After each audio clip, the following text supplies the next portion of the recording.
ما تخلص يا ادرس، احنا بنجهز عروسه. اوه ماي جاد، الله يخرب بيتك يا عم مدحت. مين عم مدحت دي؟ الترزي. هو انت اللي متضايق من اللبس؟ ما طبعا هو محاسبني على اساس انه جلد بقر.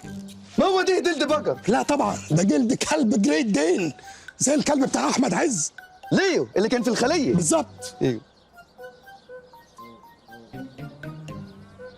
لف كده. ايه ده ايه ده ايه الديل ده؟ ايه ده ديل نمر سايبيني، يجيبه منين اصلا؟ انا هوريه، ليا شغلي معاه. انا عاوز افهم انت ملبسني كده ليه يا سيدوني؟ انت لما اديتني اليونيفورم كنت مفكرك جايب لي سويتر بنطلون دبردين، انا متجندل لابس كده ليه؟ دي نظريه. ايه النظريه يا سيدوني؟ انك تخليني مسخه في البلد، انك تضحك عليا كل الناس. فين الناس يا حبيبي؟ فين؟ ما كلهم بقر اهو. اغلط في الناس كمان. زي انا بتكلم على البقر بجد. مالك؟ هي فيك ايه؟ عمال تقول يا شر شر. مفيش يا سيدوني. اني واي اسمعني كويس، دي نظريه انا مبتكرها، يعني كنت عايز احكي الطبيعه. هفهمك. لو ام شافت ابنها بتعمل ايه؟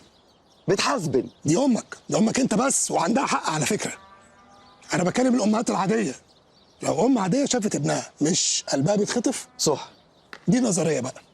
انا عايز اخليك انت ابن البقره. ما كفايه غلط يا سيدوني. يبقى خلاص بقى، خلاص بقى. هتكمل لسه؟ دراما كوين؟ تعرف تعمل صوت البيبي؟ ايوه طبعا. اعمل صوت البيبي. و بوبو مصدع. ايه ده؟ طفل مصدع ليه؟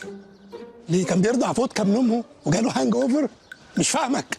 وايه ده صوت طفل الانسان مش الحيوان.